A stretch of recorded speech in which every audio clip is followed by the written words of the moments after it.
All right, and we are live. All right, good evening, everybody, and a very warm welcome to Cntr Alt Teach, Rebooting AI Blended Teaching. My name is Yaku. I'm product manager from Cntr Touch, and it's a real pleasure to have you here with us tonight as we unpack one of the most exciting shifts happening in education right now. And I'm Providence, Cntr Touch Product Specialist, joining Yaku in welcoming educators, school leaders, as well as innovators across the region. So whether you're starting or you're exploring AI or have already integrated it in your school classrooms, you are in the right place for today's session. Today is all about reimagining teaching and learning in a world where AI is no longer optional. It's becoming essential. But more importantly, it's about how we use AI practically, responsibly, and meaningfully in a real school environment. And over the next hour or so, you'll hear three incredible speakers who are going to do just that, sharing real-world examples and real-world applications. And that's what we are working on in schools and what is actually working in our schools as well as for the future. All right, everybody, I do see Providence seems a bit glitchy, so if there's any issues with the internet, I do apologize. We did try and get on the best version of our internet, so apologies if there's any delay. But with that being said, we'll also bring things to life at the end of the session with with a demonstration of Cntr Touch AI assisting in lesson creation on one of our interactive panels, so you can see how this exactly looks in practice. And this is not just a sit back and relax session. We want the engagement in the session. So we want you to be involved right throughout the session because we are not just talking about engagement, but we are also rewarding it today. That's right. So the school with the highest level of attendance during this webinar, and we have been monitoring signups and we will be monitoring school email addresses coming in, but the school with the most attendance during the session will walk away with a 65-inch interactive panel. Yes. And that's not all. We have additional prizes to be won tonight, and make sure you engage and you participate throughout the session. And you can ask questions. There will also be a poll. And in those polls, we want you to be very interactive in the chats, whether you're raising hands or just sending messages. Be interactive and engaged throughout the session. Can I just see if the chat is working? Can I get some people to throw some emojis in there just to see that everybody is watching? We can see there is people in attendance, but I just want to make sure that the chat is also working. All right. I see some cool features going through there. All right. So we really encourage you to jump into the chat, share your thoughts, and ask questions, and be part of the conversation tonight. So the more engaged you are today, the better and the more chances of winning. And so to the poll questions, there are a few questions that we will be asking. So our first question would be, where is your school currently using AI? Not yet started, exploring, piloting, or you have already fully integrated. And you should see those questions show up right there on the polls, and you can go ahead and get in engagement and interactive in answering those questions. Wow. So that we know where your school is at. That's quite interesting results. I don't think we'll get any fully integrated results because AI is changing and developing on a daily basis, but I'm glad to see that we have quite a wide array or range of schools and levels of using AI. That's amazing. All right, so I'm going to keep that poll going for a bit. I see Jenny just told us it differs in different phases of schools, which is very true, because some you can give unassisted AI, and with some it needs to be assisted, and with some age groups, I don't think there should be AI at all. But I'm going to leave the poll up there for a bit so that we can just see what the numbers look at the end of the webinar. And for now, I'm going to go over and then I'm going to go and introduce our first guest speaker. So Providence, thank you so much. I'm going to remove you from the stoplight for the moment, and then I will add Travis. There we go. All right. So if everybody can help me in welcoming Travis Flood from WHPS. Travis is on our panel tonight as he is the Director of Innovation and he's a cybersecurity strategist at WHPS. And he's also recently started delving deeper into AI and specifically AI use in prep schools. Travis, welcome and thank you for being here tonight. Thanks, Yaku. It's a pleasure to share our process and also like how we've unpacked stuff. But AI doesn't come with a user manual when you do when you buy a washing machine or a cot.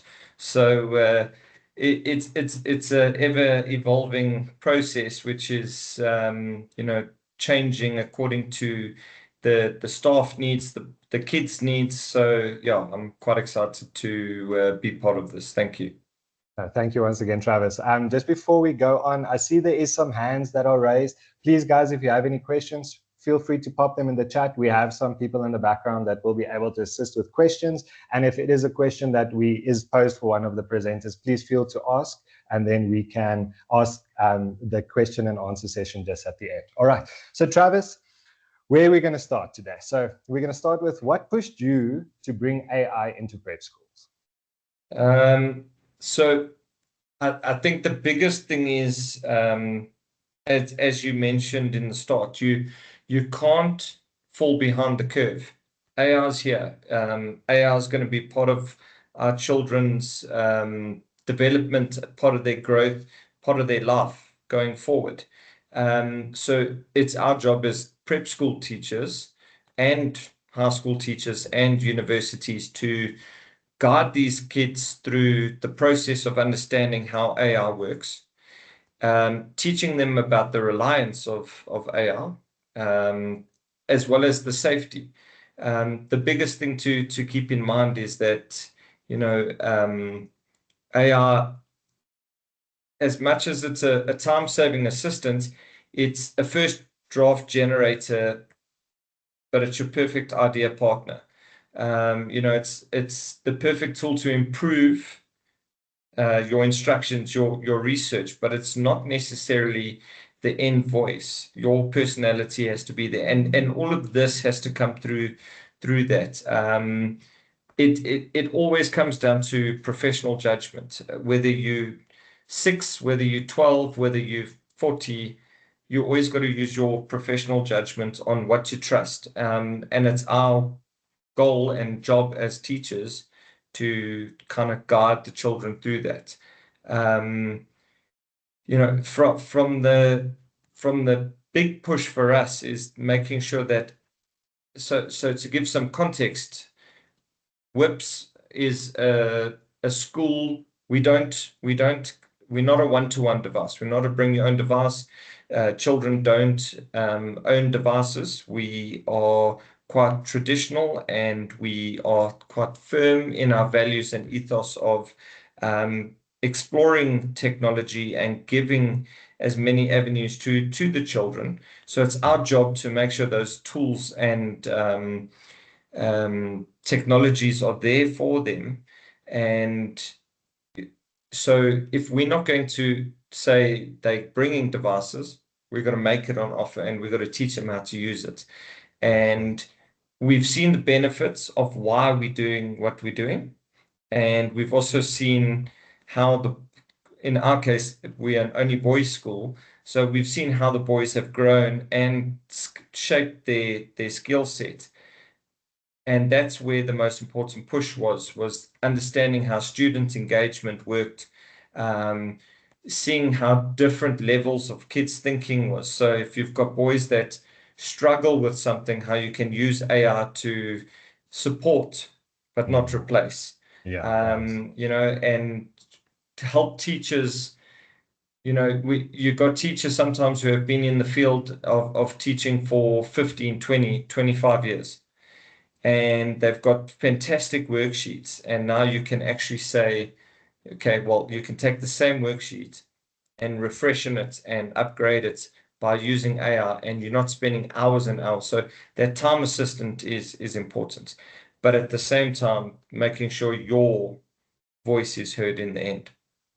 Yeah, 100%. No, I think we can look at it as I know you and I have discussed this quite a lot, but it's AI is not there to replace, it's there to enhance and to improve, but you still need to be the voice at the end of the day, which I find very important. And I like what you said in the beginning, where AI is now becoming such a part of our lives. When I just got out of school, there was a saying that kids grow up with tech. So they will teach you more about tech than you can or learn from the internet. But I think we're in a similar situation where kids grow up with AI now. So at the end of the day, they will be able to teach you a lot more about AI if we don't put those boundaries in place and start the process in the correct manner.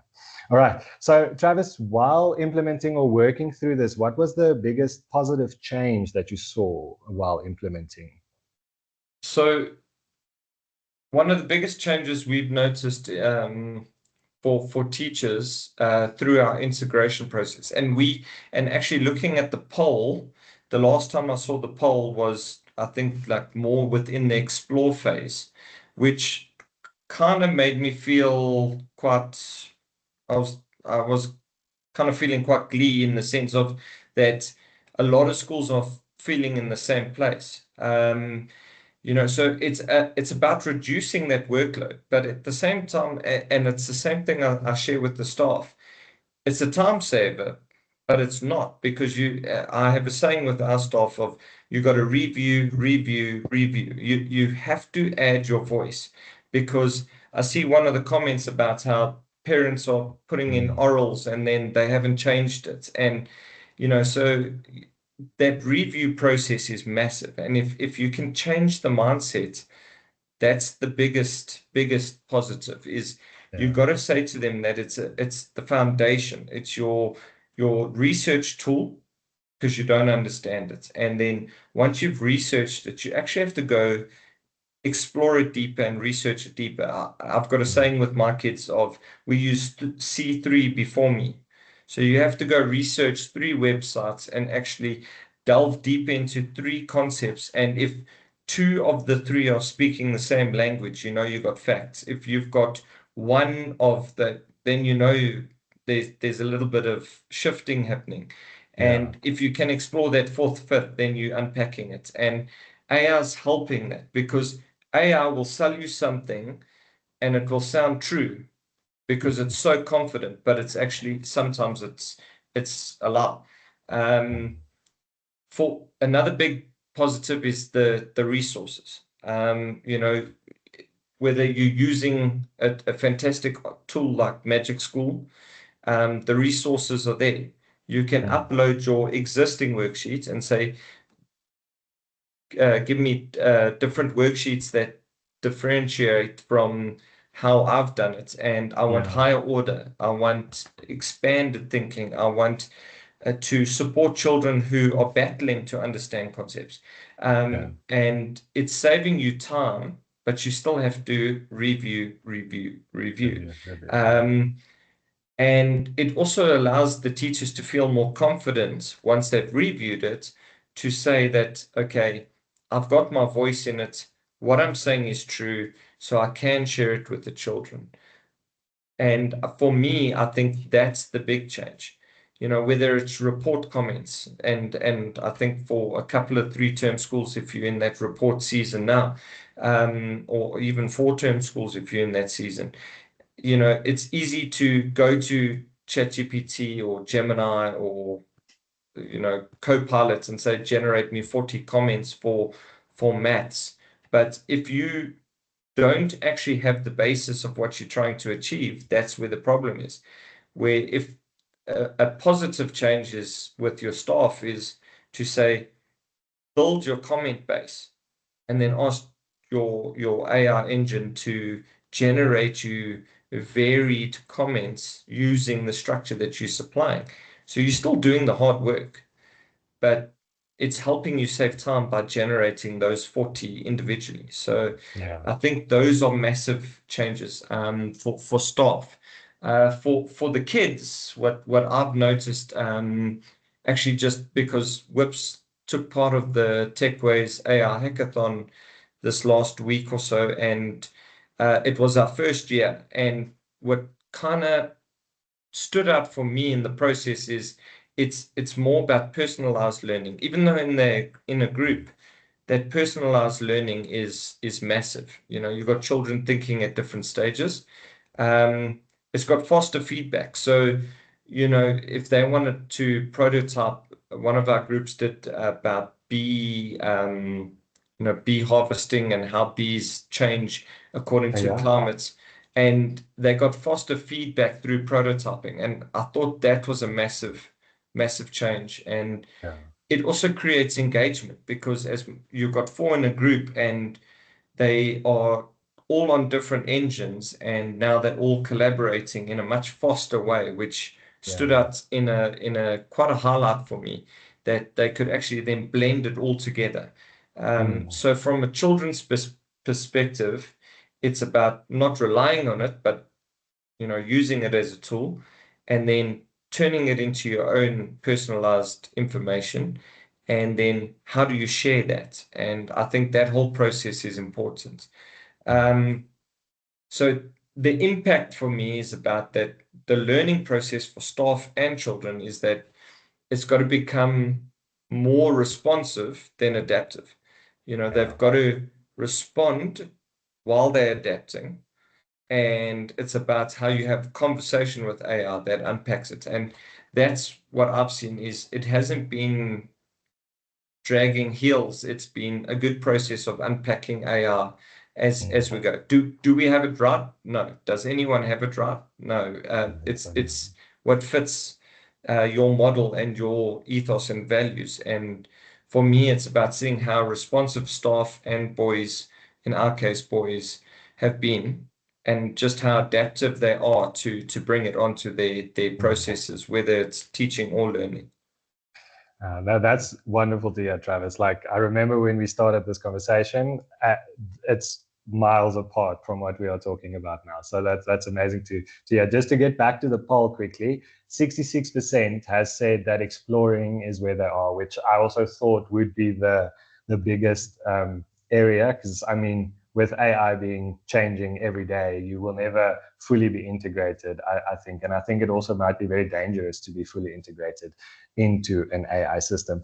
But then anyway, Travis, once again, thank you. And just to get back, I remember you said review. And we also spoke about the fact that if kids are using AI, how do you make sure that they are using their own voice and not the AI voice? And the review was one of those things. I remember you said, if they can't read it back to you, if they can't explain the sentence, then you know they haven't done it. So it's a good way to look at the AI. So then, Travis, after all of the positive changes that you've seen, how did you go about implementing the AI then in the beginning?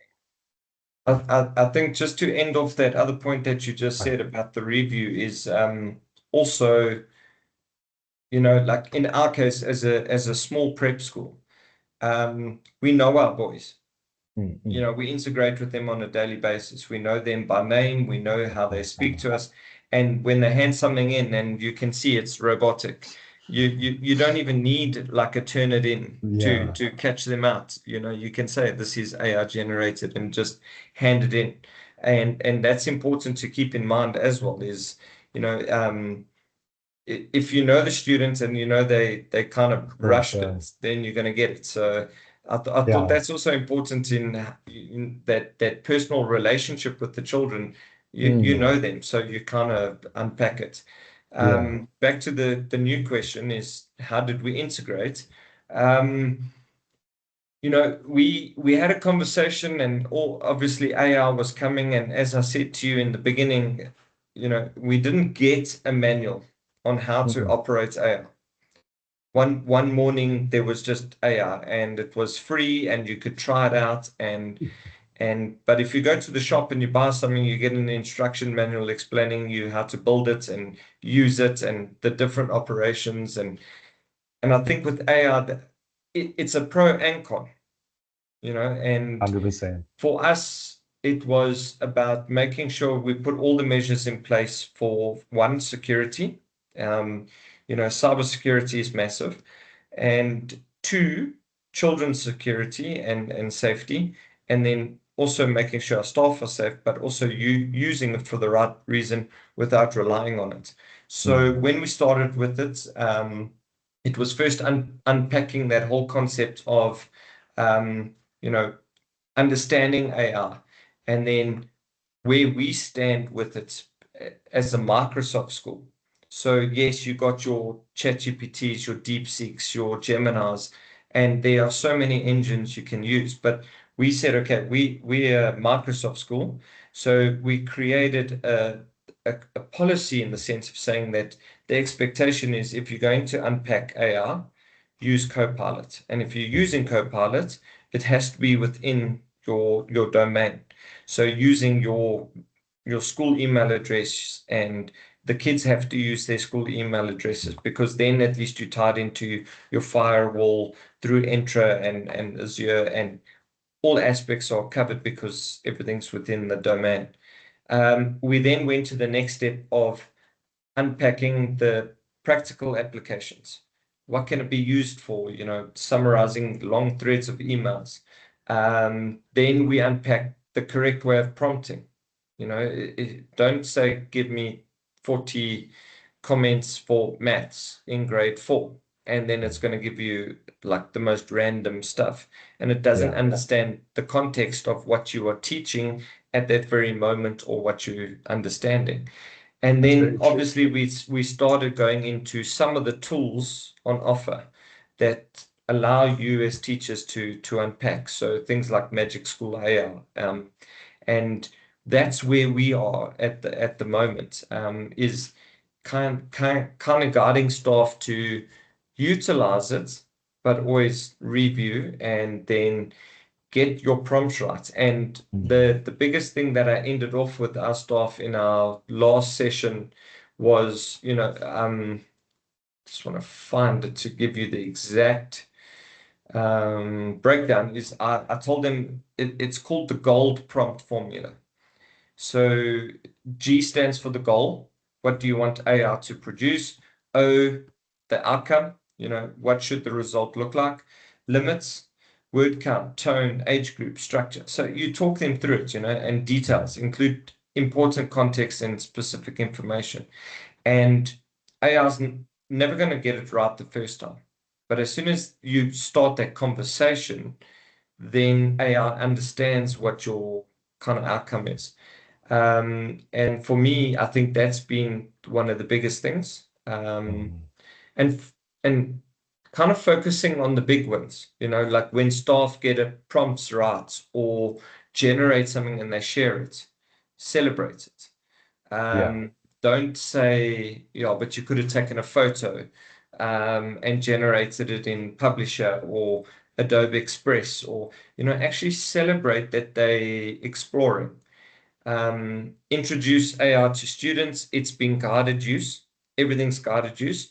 So we are preparing for what we call project term with our grade 7s, and we implementing and introducing aspects of our rubrics that when they submit projects, there has to be handed in sections that are AI generated compared to their own work. So you can see what's the AI generated compared to their handed in work, as well as things like what prompts did they use. So we can see where the kids' skill sets are, and that guides us as well in how we can improve the teaching aspect for generations to come. I think the biggest thing as well as a school is we set clear guidelines and ethics. So we said you can't use the children's names or photos on AI, because it's open source. Even though it's Copilot and it's tied into our firewall and it's tied into our security, we are saying there's a clear guideline: no uploading photos of children, no putting people's names, create fictitious names or use placeholders, and then fill in the gaps with the actual content. And then pilot lessons. So, so obviously as the director of innovation, I cover a lot of it within my innovation lessons and IT lessons, where we pilot the lessons with the kids. So by the time they go into the other subjects, the kids feel more comfortable, Mm. and the teachers are feeling they can actually manage the topics and outcomes with AI. So there's this feeling of support, then the teacher and the students are kind of left unattended and like a needle in a haystack on the outcome in the end. Yeah. Oh, no, Travis, thank you for sharing that. And just wanted to touch on what you said about the prompting. And I saw in the chat as well, I've always said that if you're good at prompting, prompt engineering is going to be the best or the most sought after job in the future. So prompting is one of the biggest things that I also think we need to look at. But Travis, thank you for your insight. I'm going to open it up to the chat. Does anybody have any questions specifically for Travis? I'm going to quickly run through the questions we've gotten. So I see that ChatGPT adjusts sound normal comment, which we've addressed, and AI has been a super tool with guidance and control in the classroom. Yeah, e.g. prompting skills to write story, ensuring tons of reading. I like that. Do we have any questions? We have a link question, but I see that was already a pro and a con. So, okay, that's the most important question. It saves time eventually, but first you have to invest time in order to leverage it effectively. Yeah, okay. I got excited that I could make bingo. So I don't think see any specific questions for you, Travis. If some questions pop up, I will be sure to address you. So thank you so much, Travis, for your insight. I really appreciate it. If we can just say thank you so far, and then I'm going to let Travis go for the meanwhile, and I'm going to bring up Providence again. Let me just quickly find Providence. Here you are. Here we go. Sorry, spotlight. And then I will remove Travis. Okay. Okay, there we go. All right, perfect. Thank you so much. That was amazing, Travis. So for this evening, our second speaker is going to be Zaid, Jadid, and he is from Bella Vista School. So his bio is quite lengthy, so bear with us as we read it. All right, so Zaid is a cybersecurity specialist and a forensic science analyst with hands-on experience in network security, ethical hacking, and software development. His work focuses on protecting digital environments, particularly in education, through secure system design, threat detection, and practical investigative techniques. With a strong background in networking and system architecture, he builds secure, scalable solutions that bridge the gap between cybersecurity and real-world applications. He is also actively developing AI-driven tools, including locally hosted, privacy-focused assistants designed to operate securely within controlled environments. With that, please help me welcome Zaid. All right. Thank you for having me, everyone. Okay, so I think I'm just going to jump into a little presentation, and that way we can then go through some of what we have to talk about tonight. Give me 1 second. Okay. Can everybody see my screen? Yeah, perfect. Thank you All so good? much. Okay, so we'll be talking about an offline agent that was built with security in mind. So we are familiar with ChatGPT, Claude, and the likes, and they are amazing tools. One thing that does come to mind is some of the unwanted risks of storing data in the cloud or in the different servers that is hosted by obviously these companies. Just as was mentioned by the previous speaker, we never share names, photos, and all of that purely because of this concern, right? And so let's quickly jump into that.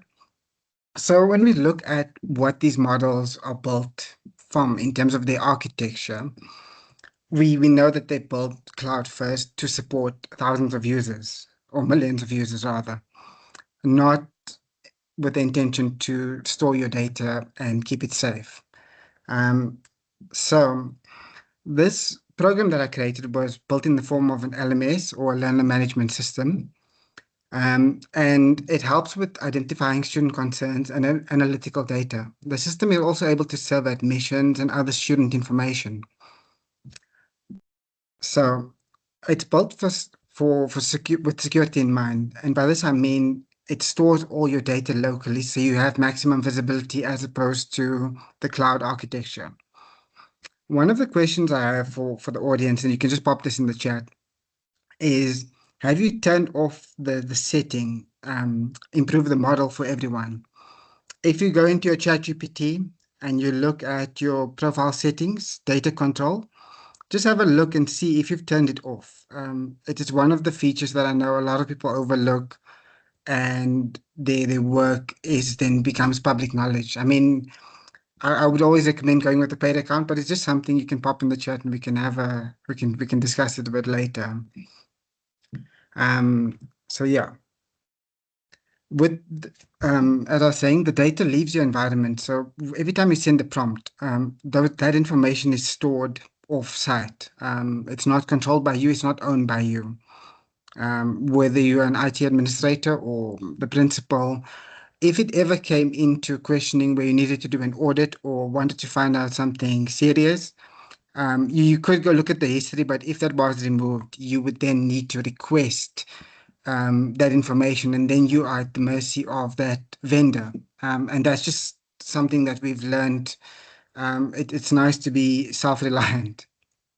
So if we look at this article I found, we can see that data breaches occurs frequently. We know we hear about this all the time, but it is something that we can just cycle through.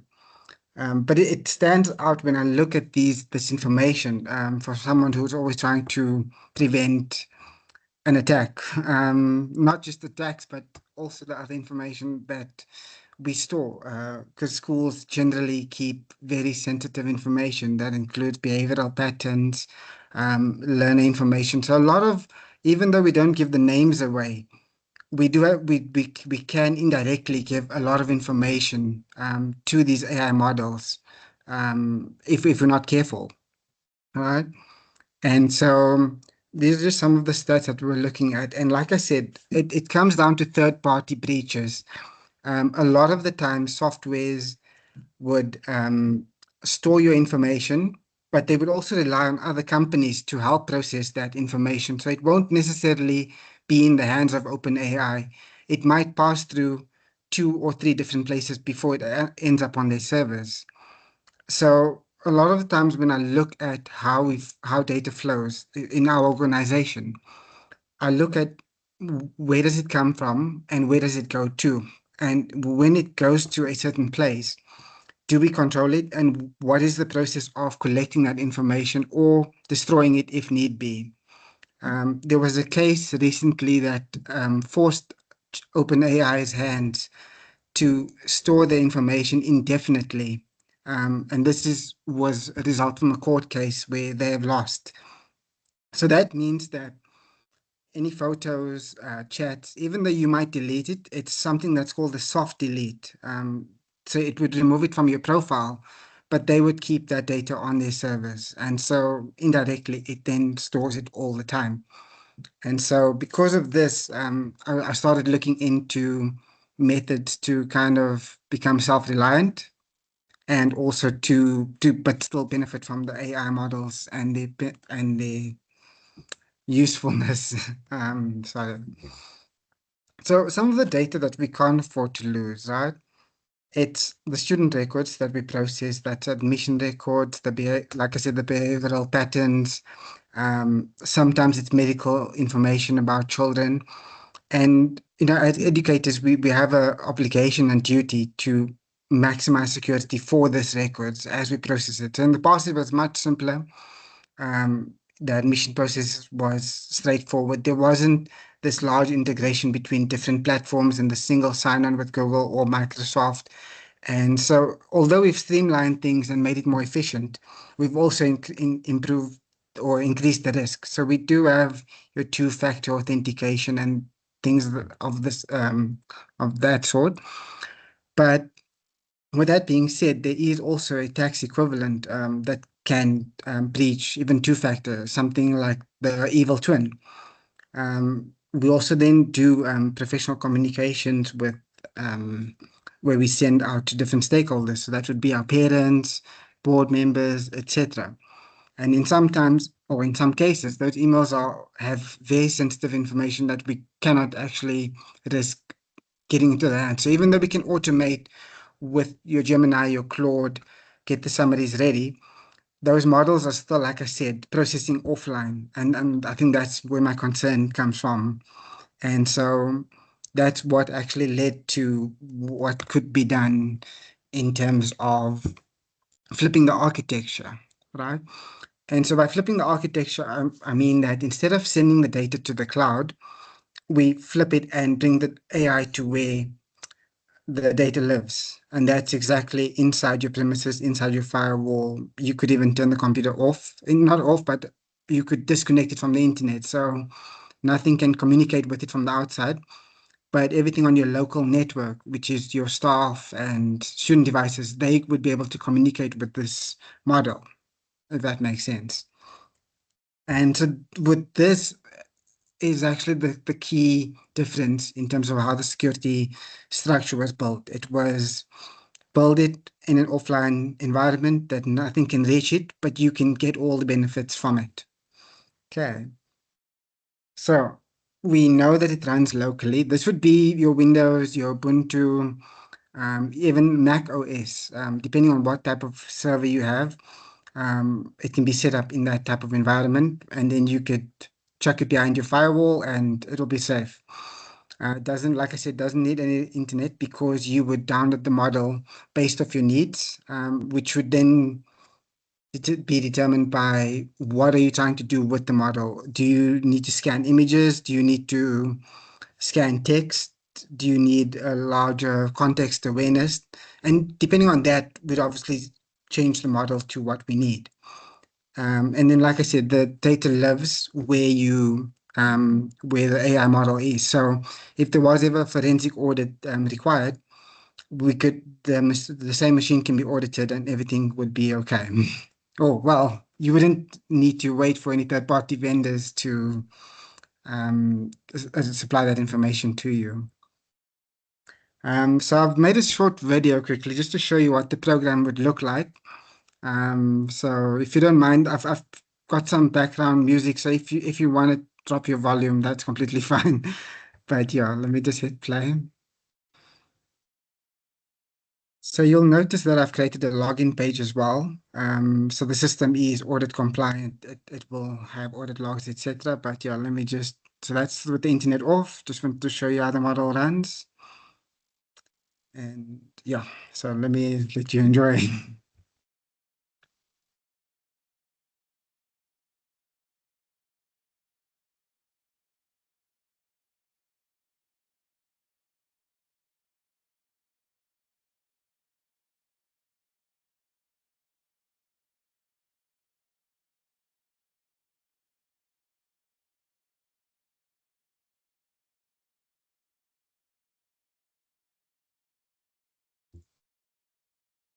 Just something to note, in this case, that attendance and the average mark is measured by an AI model. The same applies for the high-risk students. The AI model will assess which students need attention the most and bring it to the dashboard so you can get the information you need when you need it.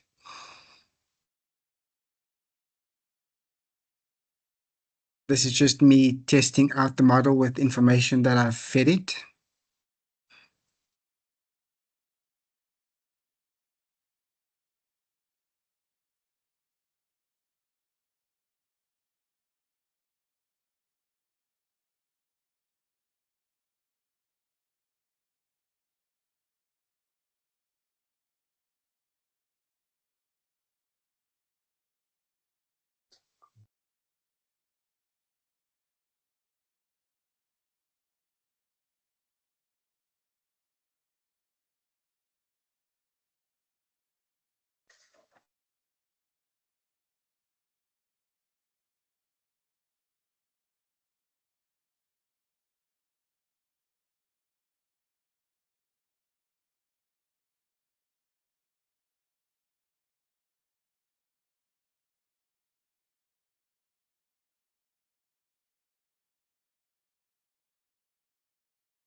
Okay, Zaid, I see while it's still running, I Yeah. just want to find out. So, are you hosting it with an offline host?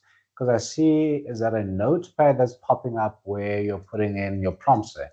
So no, the notepad is actually me just putting notes for this video. If you see the web address at the top, 127, Yeah. that's running locally on my machine. So it wasn't actually hosted anywhere yet.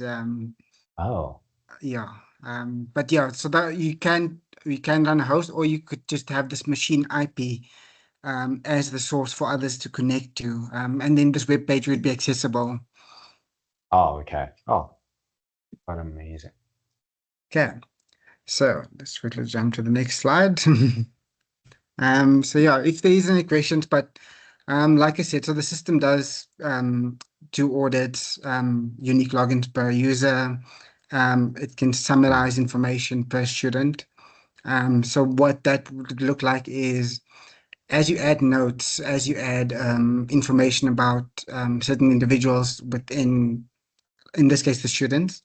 When it comes to teacher-student handover or teacher handover at the end of the year, you could then use this type of model to summarize and give you the important information. So when the student comes to you, you know exactly what are the key concerns, what does the child like, where do they perform best, and also keep track of past behavioral patterns. So we could then look at how often was the child absent, was there specific reasons for it, and the AI could keep track of that information for us, as well as what was the methods to overcome it. So if we made notes of that it was a specific incident that triggered a different kind of reaction from the child, if this does flare up 3-4 years later, we could then have that information link it automatically from the AI.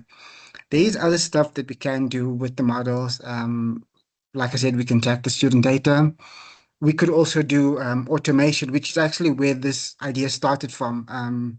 It started from me trying to automate email drafts and so on for private and confidential email. So what I needed was a model that was able to do the draft, but the processing happened on my machine. That way I knew that none of that information was read externally, and I could rest assured that my data was safe, while improving my performance in terms of how quick I could reply.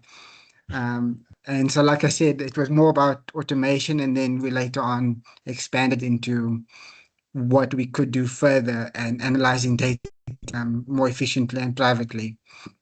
And so, yeah, like I said, it was fun. And so these are some of the things we can do with these different models, you know. And so, yeah, I think we are close to the end. But like I said, we've got full data control. So another thing that AI can become quite expensive, especially when you're looking at enterprise grade licenses. And in this case, if you do set up something like this for an offline use, specifically for your site and for your use case, there is no, the token are processed on your device. So there's no additional cost because this is open source. And so you have full control of where the data lives as well as the cost. So it's predictable, especially for smaller schools. It's not ideal to go sign up on a license that, I mean, if you've gone to look at ChatGPT's enterprise license to license the whole organization, it's a shock. And so these are some of the things that we obviously also looked at. From a cybersecurity side, reducing the attack surface, I'm always mindful of how many platforms we allow signups with or third-party vendors. So if a company needs or requires additional third-party vendors to store and process data, even if it's in transit, I'm always mindful of that. And I try to reduce how often we make use of platforms that rely on different vendors, just so that if there was ever a query, we could get the data, remove it if need be, but it's in one place, rather than scattered across different services. It's obviously compliance ready, so GDPR, Papaya, HIPAA, and all of that. and then guardrails. So that was the biggest one for me.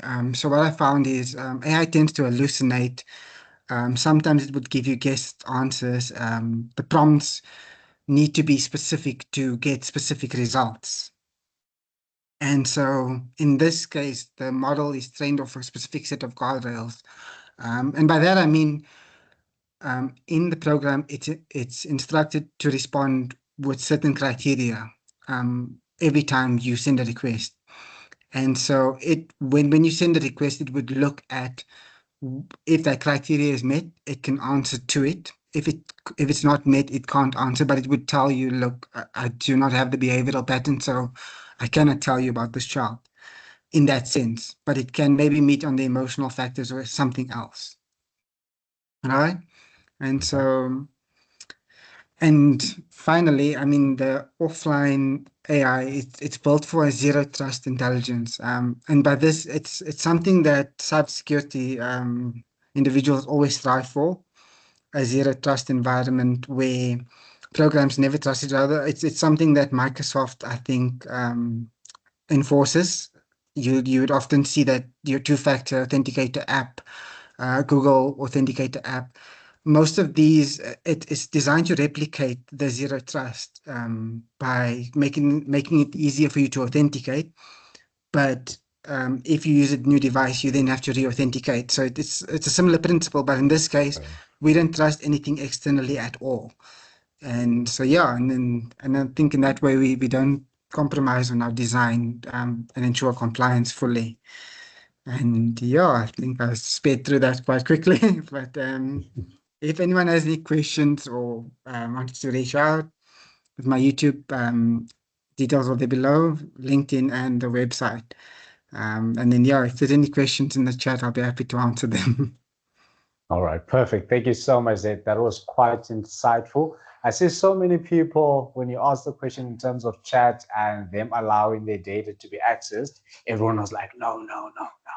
Which means that obviously we are now breaching the gap between safety and actually using the AI. So from my side, I have a few questions that I see most people also be posting questions in the chat. But my first question to you, Zed, is why was it so important to have the offline version of the AI? And how did you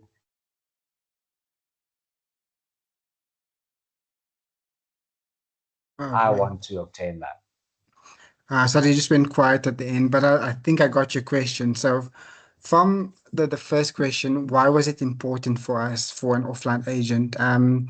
So the model wasn't yet rolled out, as it was something recently completed.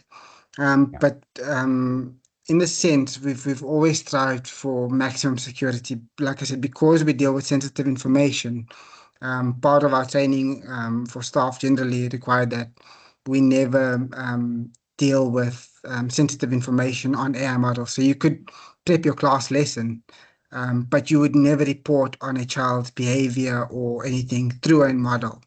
It's just good practice because, like I said, those behavioral patterns can give away some information more than we'd like, even though it's not named. And I think just from not tying that information to our company and our students indirectly, it was always something that we were striving for to say, how do we become independent of third-party vendors? And also, how do we continue benefiting from AI while improving our performances across the sector? So we do, I mean, we do use online models like Gemini, Pay, ChatGPT. We do make use of those models for different tasks.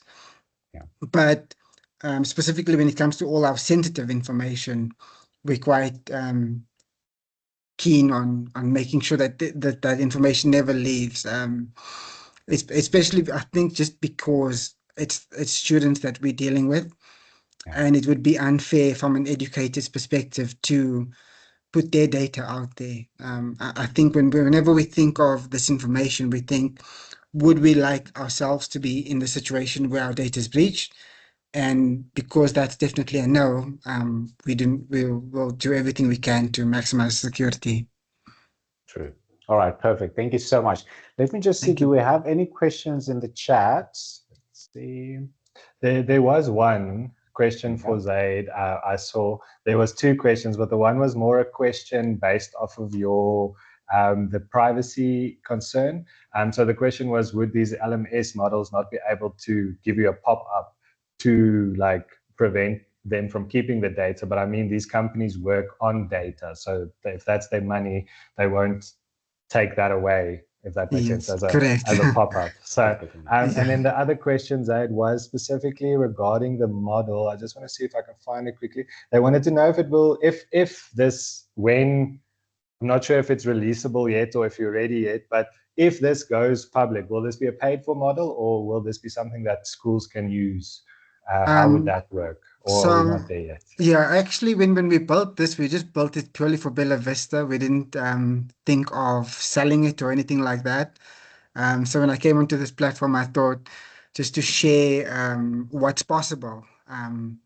It wasn't so much as a plan to sell it, but I mean, we are keen to chat with other schools and share what we can do for them.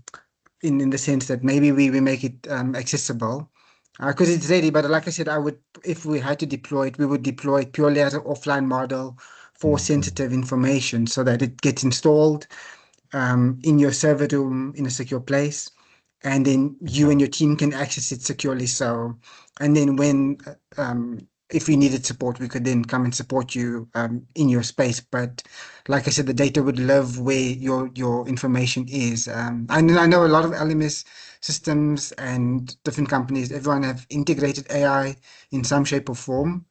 But from a security perspective, it's just that sensitive information that I'm always concerned about.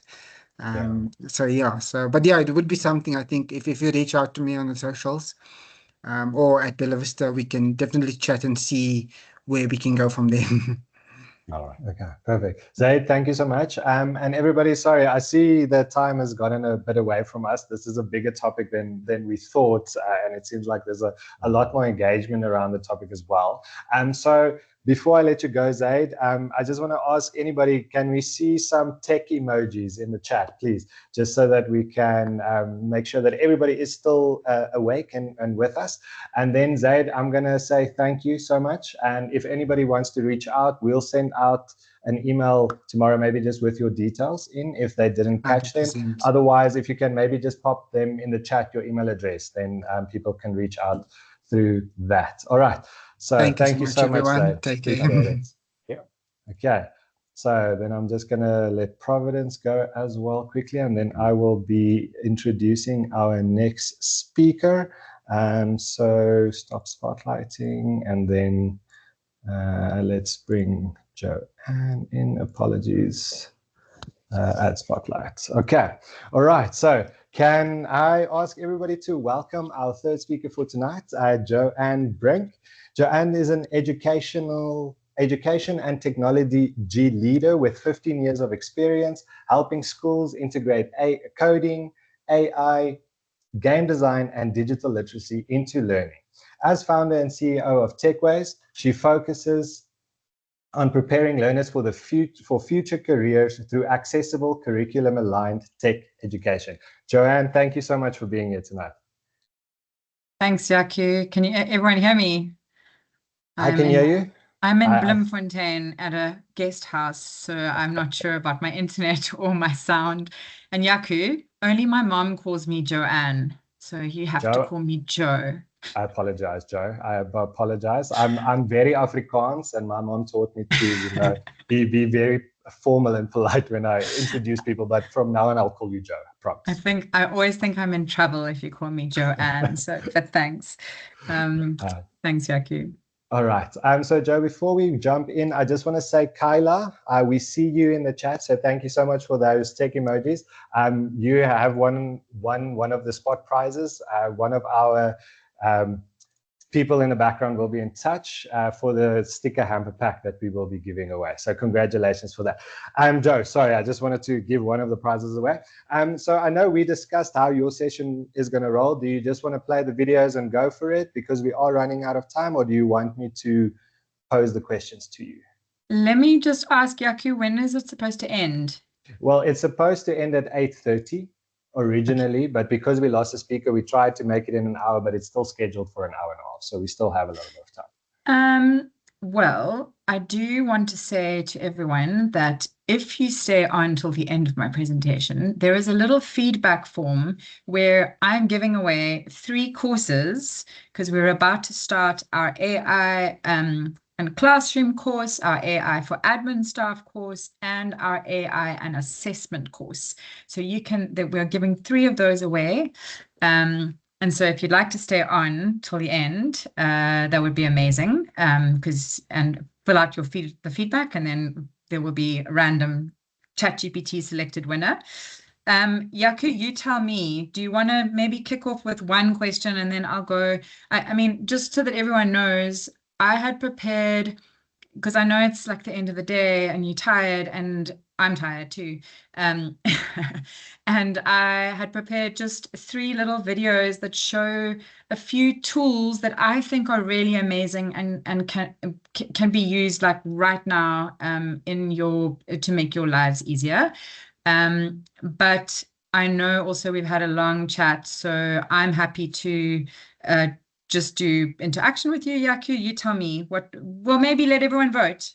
Would you like to see the presentation that I prepared, or would you like to just have me and Yaku chit chat for a bit? So I think I would prefer the chit chat, because I've seen your presentation. As wonderful as it is, I think I know it word by word by now, but the people in the chat haven't seen your presentation. So can I ask you to maybe just tell everybody what TechWays is about, and then please jump into the presentation, because I know that will be such an insightful session to have. No problem. Let me share my screen, Yaku, with sound. Sorry,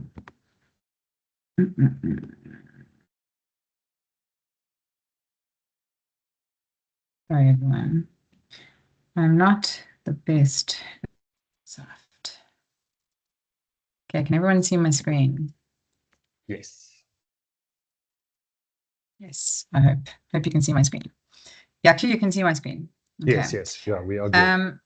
So for those that I'm feeling like I'm seeing a lot of familiar names, so welcome and lovely to see everyone online. At TechWays, we are passionate about 3 things. One, we know that leaders right now in the school environment are feeling really overwhelmed. There's so many things coming at you. AI is changing so quickly. You've got parents coming at you wanting to know what's happening, and you've got learners and teachers asking you the same question. So we are really passionate about helping the school leaders. We run training for staff.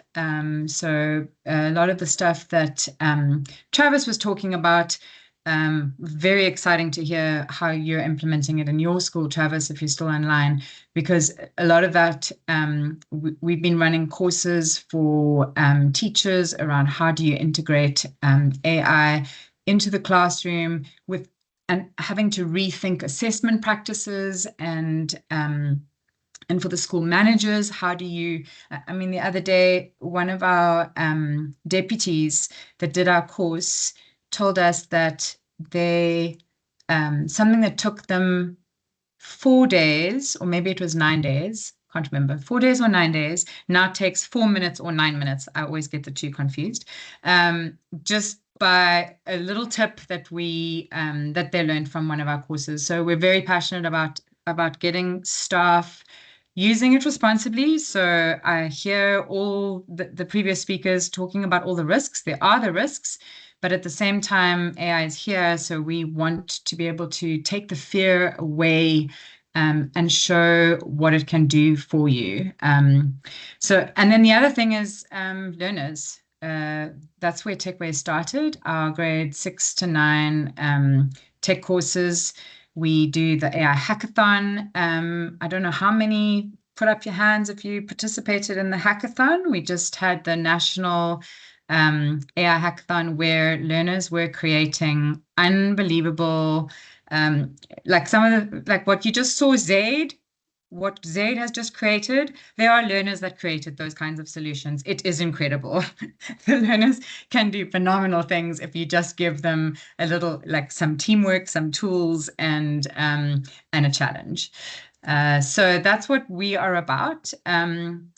Before I kick off, though, maybe in the chat, would you like to just tell me how you're currently using AI? I'd love to hear a little bit from everyone. And maybe if I can just open the chat on my side. There is quite a lot of people that seems to be was taking part of the hackathon, which is wonderful to see as well. So, oh, nice, Jenny. Thanks.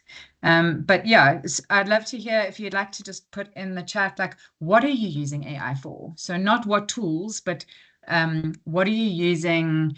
Like, if you're using it in your classroom, what are you using it for? If you're using it for report writing, how are you using it? Just give me a sense of.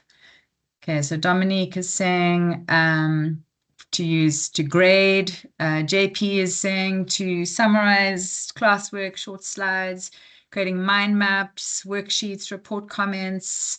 Wow, some amazing for advice. Right? Yeah, so some really broad spectrum looks like it. It feels like maybe my presentation is not going to be that useful. You guys can teach me. That sounds amazing. And so what I will do is I will show you what I had planned. 3 short little demos, but if we've got time, maybe we can pause afterwards and have some question, some Q&A. Or Yaku, you can pose some questions to me in case I have pitched this entirely wrong, because you guys sound like you're using AI like champs. It's amazing. For those that are not AI on top of all the different models, all of our when I'm talking about how we use AI, we are using any of the free models that are out there. So ChatGPT, Gemini, Copilot, Claude, those are the 4. In all of our courses, we demo all of those. And we generally demo it at the free level because we don't want schools to have to buy extra licenses and things like that. Of course, there are data concerns when you're using the free version, but if you just know how to use it smartly, you can still manage all the data and cyber risks around it. But some of you were talking about Magic School. I think it was Travis. So there are other tools, and I'm just giving you this as a bit of a tidbit. There are these paid for solutions that you can tap into that are specifically crafted for teachers. It just makes it a little bit easier. There are like a free premium version, but generally at some point you're going to have to pay. What we try to encourage is if you're, and this comes back to your comment to Travis, Yaku, if you're able to prompt and you built a relationship, and I call it a relationship because it is a relationship with your AI partner. If you've built it and you built it well and you've trained it on your personality, your likes, your dislikes, your branding, your, all of the things that make you, you don't need those wrappers. You don't need the special tools that are going to cost money. True. Very, very true. So the first demo, I saw some people have used Notebook LM. Who has not used Notebook LM? Let me see, because if everyone's used it, then I'm going to just skip over this one. Personally, this is the coolest thing I've ever seen. When you showed me this Notebook LM, it was amazing. And I've recently looked at the updates. I don't know if you saw the new updates, but what it can do now is insane.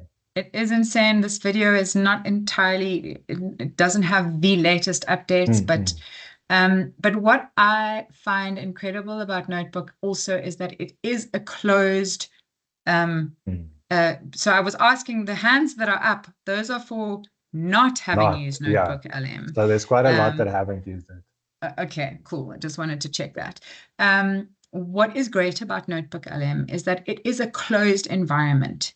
You only upload what you want it to talk about and give you information on. It does not go into the cloud. It does not pull data from all the other training models. It is only locked down to the sources that you are giving it. I'm going to show you this video, and then I'm going to share a little story that I used it for recently with my staff, which was incredible. But let me first show you the video. Hi there. So of all the tools in the world, I think to start off with, especially for a teacher, Google's Notebook LM is by far my favorite. It's a free product. You just need to have a Google email address to start. So we can spend hours on this, but I just want to show you how amazing it is. You upload your sources in the left column. And this is where you can add your own files. You can also bring in from the internet, but you can upload YouTube videos, websites, files, copy text, or search here and add it to the sources section. This is pillar 1. Pillar 2 is where you can then have chats and ask anything about your sources. You can even configure the notebook to sound just like you or to take on a specific role. And then on the right is where the actual magic happens. You can create all of these. Oopsie. Hi there. Sorry. So of all the tools in the world. Oh my golly. I'm sorry. Canva is not playing Not well. working with you tonight. So of all the tools in the world, I think to start off with, especially for a teacher, Google's Notebook LM is by far my favorite. It's a free product. You just need to have a Google email address to start. So we can spend hours on this, but I just want to show you how amazing it is. You upload your sources in the left column. And this is where you can add your own files. You can also bring in from the internet, but you can upload YouTube videos, websites, files, copy text, or search here and add it to the sources section. This is pillar 1. Pillar 2 is where you can then have chats and ask anything about your sources. You can even configure the notebook to sound just like you or to take on a specific role. And then on the right is where the actual magic happens. You can create all of these things based, once again, from your sources. So it's a closed system. It won't go outside unless you import it. So the information that it uses is yours and you have control over it. But let me show you some of the amazing things you can do. So here is the mind map feature, which takes that entire PDF that we uploaded as a source and turn it into an amazing mind map. You can also have a video. So let's have a play and see. Just out of interest, can you guys see my screen properly, or do you have the chat button showing over it? No, I don't know. Pretty cool, right? Then we also have a slide deck where I've asked for a bear to be the narrator. So here we go. And you can actually just start having a look at the entire video deck or slide deck using your own things. So this isn't made up. This is what you added. You can also download it as a PDF, a PowerPoint, or even share it. And there's just so many other things. You can even have a quiz based on the content again and say how many questions you want. Do you want the questions to be hard or easy? And the kids can just complete that. You can even have an infographic, which at the moment is my favorite feature. Here I've asked for a black and white comic style infographic that again takes from the PDF I uploaded as a source. And then of course you have a podcast that will explain what this all is about. And I've set that as a brief podcast to give me a high level overview. And again, you can download this, share this, and even change the playback speed. So this is obviously the very short showing you what Notebook can do. but I really would recommend that you all create your first notebook, upload past papers, upload your curriculum, and start asking questions here in the middle block. And then when you're ready, create some amazing things. And you can share the entire notebook with your other teachers or with students or with parents. And it really is an amazing tool. So good luck. You've changed some people's perspective on Notebook LM. I see in the chat. There's a lot of people that will be working tonight. So, I mean, Notebook LM is phenomenal. So one, for those that recognize, that have done any of our AI courses, you'll recognize our AI guru, Liesel's voice. She is actually the one that created this video. But so we have, a lot of the teachers will go, like she was saying, use a Notebook LM instance for it, exam that the learners are needing to prepare for. And so you can post your notes, you can post the past papers, and it's like having a very closed tutor system just for that, just for the learners, for like that specific exam. But what I found incredible, recently I ran a strategy session. So we had 6 flip charts with scribbled notes from various team members. I could not even read those scribbled notes myself. Like, if you had sent me a photo of those scribbled notes, I would not have been able to make sense of it. We then uploaded just photos of those 6 flip charts, and we got, this was for prep for my board meeting, we got the most amazing infographic that showed our vision for the next 5 years based on these very cryptic like flip charts, a slide deck, etc. It saved us so much time. And so, these are also some of the things that from your like brainstorming notes that your kids might be doing for a project, they can then use Notebook LM to, and it's a closed system, so you don't have to worry about them getting any information from outside of that instance of Notebook. So the next thing that I wanted to show you is Gamma, but actually Gamma, I might not show you Gamma because I think we're running out of time. Gamma is the most amazing tool for creating slides very, very quickly, and you can then edit it after that, because often what you'll find is if you're using Claude, or actually Claude is one of the better ones for... Joe, I think show Gamma. Gamma is a game changer. I support Gamma. It's amazing. Is this Travis talking to me? Yeah, Yes. It is. Travis, that's good. I now recognize your voice. Okay, I will. But why I love Gamma is that you're able to edit so nicely afterwards, because a lot of the and it is free up until a certain amount of tokens, and then obviously, but I mean, you will probably not use up your token allowance, but the ability to edit afterwards is phenomenal. But okay, make a presentation. I don't know about you, but I go to Canva and I find a template, and then it takes me forever to get it the way I want to do. But that's where Gamma comes in, and this is also a free tool, and you can do some pretty amazing things. So let's have a look on, there's lots of options, but for this demo, I'm going to show you one option, which is the Create New using just AI. So let's say we want to do a presentation to parents of your students on why you're going to have a discussion about AI in the class.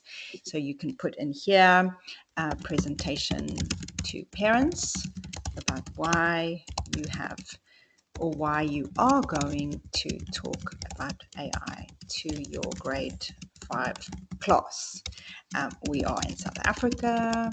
The students like soccer, and it needs to be a positive presentation. Okay, so we can choose cards. So let's say we want 6 cards. We want a presentation. We want default view, and then we can select languages here, which is amazing too. And then you hit generate outline. So for this example, we are keeping it very simple, but once it's done the outline, you can go in here and create and make changes. But I just wanted to show you how quick this happens. But please don't feel like you are stuck with what they've given you. You can go make changes in here. Then you can look at the themes at the bottom, but we're just going to do the default theme for this one. We give it a few seconds, literally seconds. And remember, we only pasted in that very brief description of what we want the presentation to be. And voila, here is your presentation. And again, this is a very basic, you saw it took 3 seconds, right? You can put your own slides in here, your own Word doc. You can choose colors. You can choose your own photos if you wanted to. We've just shared the absolute default. And here it is. So we can go, maybe we want a lighter theme, not so dark. We want to change the images. We can create certain blocks. We can go in here and ask it to translate it. You can make it longer. You can be more specific. I mean, there's just so much you can do. You can then share it with other, maybe some of you work together, or you can present it within screen. You can also extract it and put it into a PDF or a PowerPoint even. And I mean, it's just amazing, right? So there's so many use cases for this, and we can just go through and I'll show you how amazing it is. And remember, we only gave it that one short sentence. So I absolutely adore Gamma. I think it was definitely worth showing, Joe. Gamma is awesome. Yeah, Joe, I think the best thing about Gamma, and it's a tool I use often, and the big thing is, like your video says about generating it from scratch. Something I try use Gamma for, and it's something for all the participants tonight, is obviously you create your foundation, you create your presentation, and that import tool is fantastic. And then the export tool to PowerPoint, and then that goes back to what I was saying about the review process, where you can unpack it using the elements that they created for you, and then make it your own and edit the photos, make it feel towards your branding, towards your process, and it really does save you a lot of time. One of the big downfalls is that it's quite Americanized, if I could use that term. So that's where that review process comes in. And you just read it and change it towards, your South African English or UK English, and you unpack it. But Gamma is a great tool to always have on deck. Yeah, and Travis, I mean, I loved the comments that you were making along the way around how you are constantly reviewing and editing what AI is giving you. And I mean, that is exactly the process that we want our learners also to be using when they're using AI. I think someone put it in the chat so perfectly. We need to de-emphasize the final product. It's actually the journey of prompting and refining the output as we're going along. That is actually the magic. And if we can start getting learners to be able to understand how to work and partner with AI better, so we have a term that I kind of share with the kids and also with staff, is it's about creating that creative engineer, which also ties into creating the prompting engineer. So your prompt, your starting prompt to your end prompt, that conversation, that relationship, that's the most important part. If you get that right, you're going to have a fantastic end product. So all of this, it's all kind of in sync with the outcome. So it's quite important to share with the group.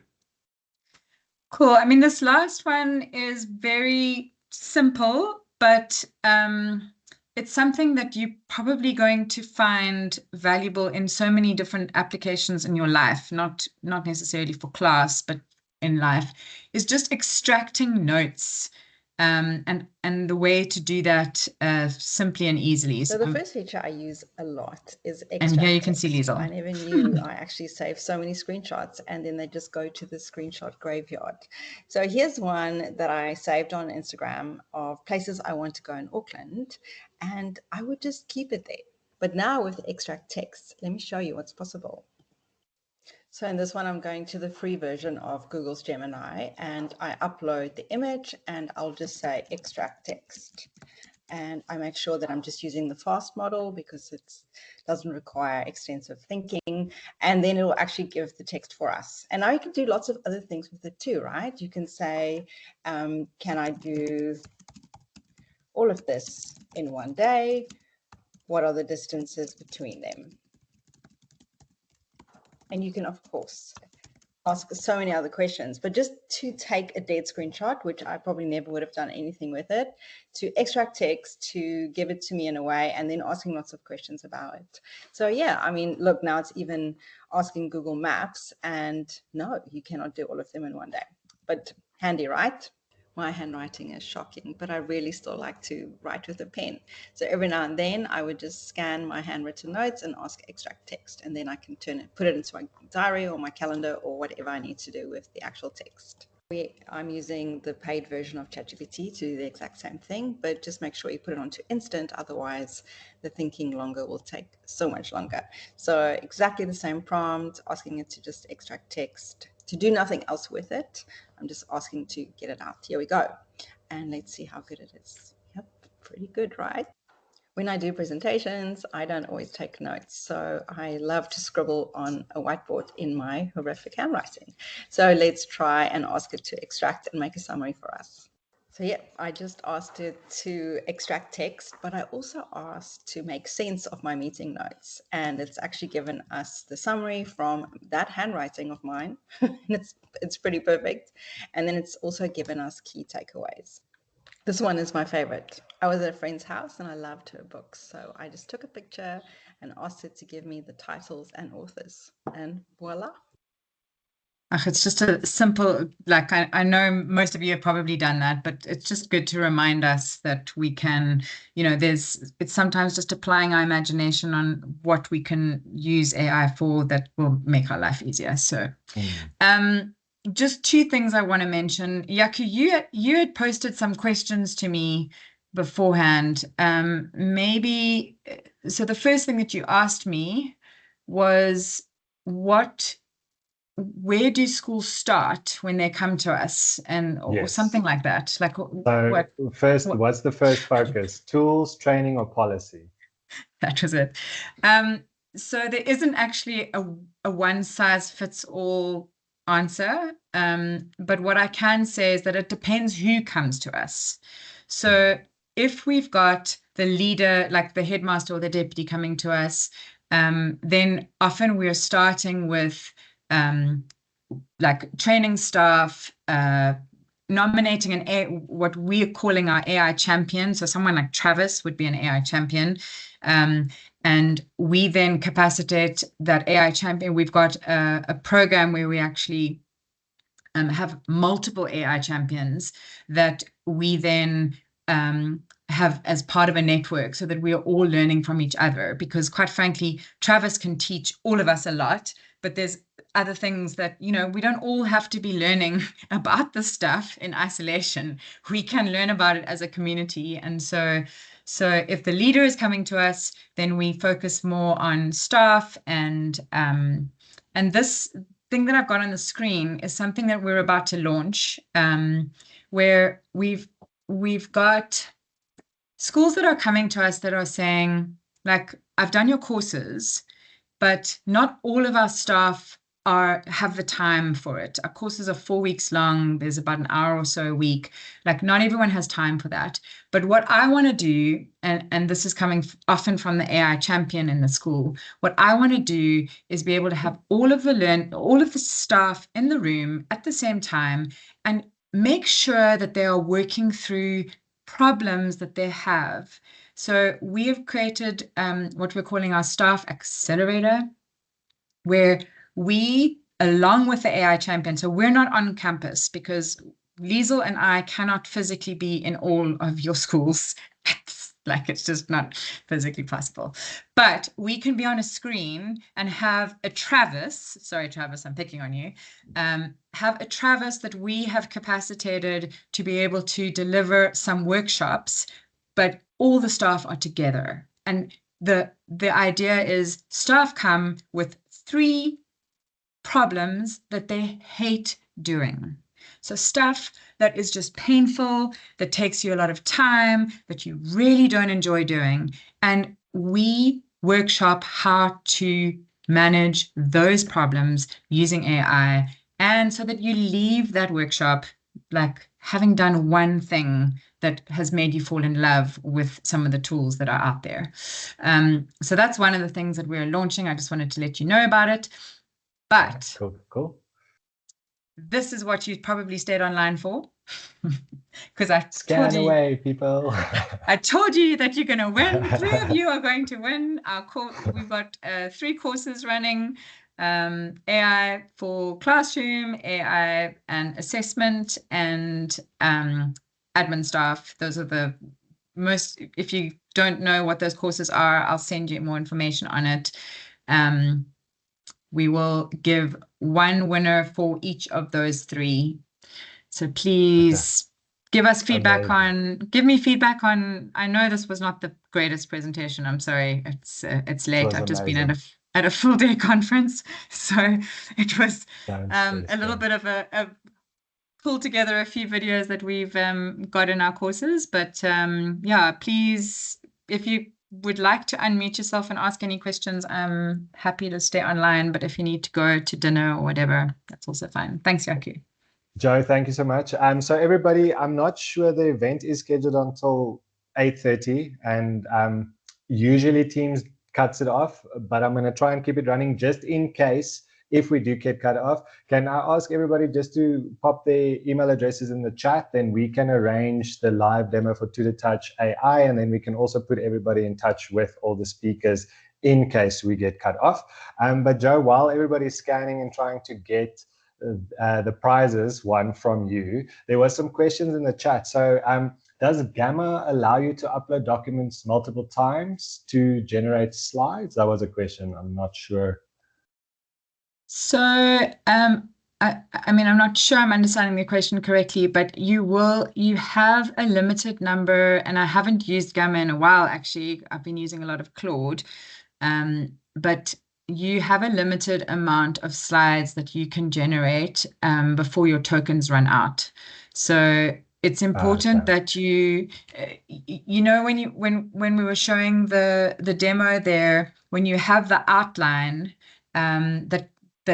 that first outline that comes out, it's very important that you engage with that outline and that you edit that outline so that you're not having to generate multiple versions of your slides, that you're giving the input at the beginning and not waiting until you've got your final slides and then it's not what you wanted exactly, and now you have to go back and make changes, because that's going to count for and take more of your tokens. Okay. Thank you for add to that. Yes, the limit is 10 slides. Oh, thanks, Ed. Okay, Zaid, thank you so much for that. And then just while we're also finishing off this, I'm going to ask for the last poll to be popped in, please. So if everybody can just vote on their favorite speaker, so we can make sure that their favorite speaker also gets the prize at the end of the day. And then, Joe, there were some more questions, more specifically subject-based. I see there was questions about practical AI tool use for mathematical planning. Do you maybe have anything you can recommend in regards to that? I mean, I think all of the tools can help you with that.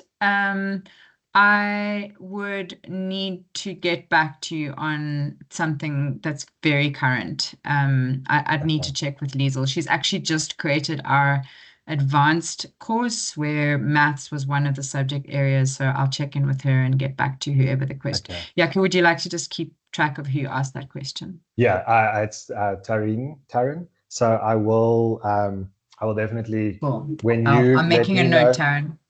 I will communicate with you. We'll send the email addresses over and above. Okay. All right. So the poll has been going, and I think we are still live. So thank you, everybody, for the email addresses. Joe, once again, thank you so much for your time and everything like that. Let's quickly see who has won. Oh, Joe, for someone that didn't want to win, I must say you're quite far in the lead. So the Bri box will be going to most likely to Oh my Joe. word. but Travis and Zaid, we can make a plan and we can have a Bri together. Don't worry, we can make sure that everybody is accommodated accordingly. All right.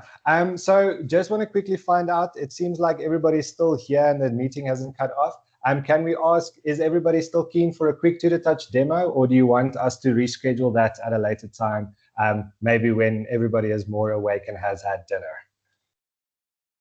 Joe, I will quickly unspotlight you. So we've got one. Yes, please. Let's do it quickly. Okay, cool. All right, perfect. I'll ask Liam quickly to jump on. Let me just remove Joe from Spotlight. And then I will add Liam. So this is that one.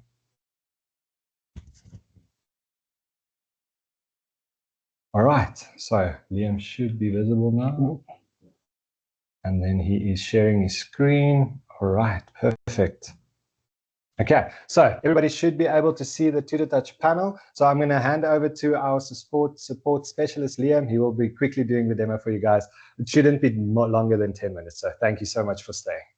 Right, good evening, everybody. I am so excited to be doing this today. I just want to say thank you to everybody for all the interaction and being so engaged in the chats. I want to keep the engagement going, though. I don't want it to end right here. So for today, as you know, I'm going to be doing a quick AI demo, just showing off all the features that the AI does within the Node program. That being said, can I ask for a random topic that I can expand on and create a quick lesson on, just to show these features? Let's see what happens in the chat. Let's see if there's any topics that come through. Let's keep the chat going. Cold War, climate change, Soccer World Cup, tariffs, interesting. Photosynthesis, all right. Okay, I like that topic. I understand that topic, so let's jump right into that. Okay, so photosynthesis. Joe spoke about scribbles. Oh, my handwriting's a bit too bad. So try that one more time. My handwriting is terrible. Joe spoke about scribbles. I think I am the epitome of scribbles. So let's go for that one more time. Synthesis. Okay, there we go. Perfect. So that is our topic. We are going to quickly create a lesson on this topic. By clicking on the AI, we can expand on photosynthesis. So we'll run a quick AI search, and this will give a breakdown on what exactly photosynthesis is. So as you see in the corner here, it'll tell you what photosynthesis is. It'll give you a few of the breakdowns in chemical equations with regards to photosynthesis, and we can simply insert that into our note. And just like that, we have our lesson underway. Furthermore, there are some questions that can be generated with the AI. So you are in the classroom and your topic is photosynthesis. Sorry, this is a bit small. Let me just move out the way quickly. Your topic is photosynthesis. You can then generate some questions that you can ask the class. So let us test one. What is the main product plants make as a food during photosynthesis? Whoever gets this question right will win a sticker pack. Yeah, let's run that in the chat again. Let's see. Is the answer to the question A, B, or C? Okay, we have oxygen, we have A. We have a bunch of clever people in the chat. There's a lot of clever people in the chat. Let's have a look and see. Let's get a drum roll quickly.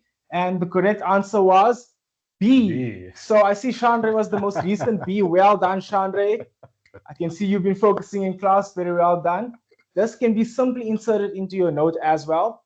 And that then forms a part of your lesson that we're creating from scratch. So we select insert note. And that has now formed a part of our lesson that we are creating. Let me just move this over to our next page because we're running out of space. Okay. Furthermore, there are a few more features that we can touch on. So operate with me. There's some AI mind maps you can run. So that what that does is it takes the main theme and gives some interesting discussion points that you can then discuss with your learners in the class. It's perfect for your inquiry-based learning. So Jimmy's in the class. He doesn't just want to know about photosynthesis. He wants to go deeper in. Jimmy actually probably wants to just waste some time and then further discuss it because he doesn't want his homework. But yeah, this is perfect for that. Photosynthesis is our main topic, and there are further branching topics you can then discuss within the classroom. There's another one very similar to that. It is called AI topics. It will then generate a few topics that you can also further discuss on. Just move this out the way. You can then further discuss on chlorophyll, leaf roles, and even create a few of the AI mind maps from this topic itself. If you go back to our AI search, there was one thing I didn't show you guys. It generates a few, well, not generates, it pulls images from the internet. So these are standard Google images, but I think that's perfect for your students who are more visually inclined. They want to see, they want to have a picture. They don't just want words on a board. They want something that they can remember, something more visual. There are also some videos that you can generate. If you click on generate, it will create a video for you. You can then play that in the No program. That unfortunately is the end of my AI demo on how to create a lesson using our AI. Thank you very much for your time. I'll hand over back to Yaku. All right, thank you, Liam. Just unshare the screen, please. All right, thank you once again, everybody, for joining tonight. So before I end off, I just want to say, Tiamo, we see you, and then Chandra, I think let's give stickers to both of them. Then we don't. Both of you were correct. Tiamo, you were first, and then Chandra, you were second. So there we go. I think let's do it that way. But to finalize off, I just want to say what an insightful session.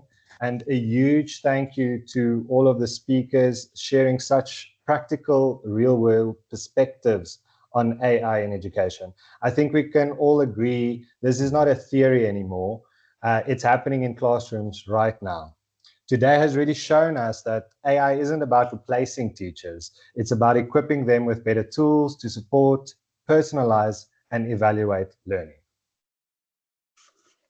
Right, so to all of you who joined us today and asked questions and participated in the chats, thank you so much. Your engagement made this session more dynamic, and we all have takeaways from this session, and I'm sure everyone can attest to that. All right, so we wanted to put the poll in now for the best speaker, but we've already done that. So I just want to double check if Joe is still in the lead. Where's that poll? Yep. Is Joe is still in the lead. So Joe, I think it's because you said you didn't want to win, and anyway, so just once again, thank you to all the speakers. And before we close, as the final reminder, the school with the most attendance until now, we've had people checking the chats, monitoring everything. We'll be walking away with a 65-inch interactive panel. We'll be announcing the winners tomorrow on our social medias, as well as we'll be in contact, of course, with the school that has won. All right, perfect. And for anyone else that did not win anything here, you have some takeaways from our AI session. And there were also additional prizes that will also be communicated as by tomorrow, as early as possible, so that people can get their prizes before the weekend. All right, so that's all from us today, guys. Once again, thank you to all the speakers. Providence, thank you. Liam, thank you. And most of all, thank you for spending your time with us this evening. We really appreciate it. We really hope you found some insights or found something interesting in the session. As I've mentioned in the chat, the video will be sent out once we've closed off the webinar to everybody that has registered. So if you would like rewatch it, you are more than welcome to, and we'll follow up with everybody on email just to make sure we put the right people in touch with the right people. So that's all from us. Thank you so much, and hope you have a wonderful evening. Good night. Bye, everybody. Thank you so much.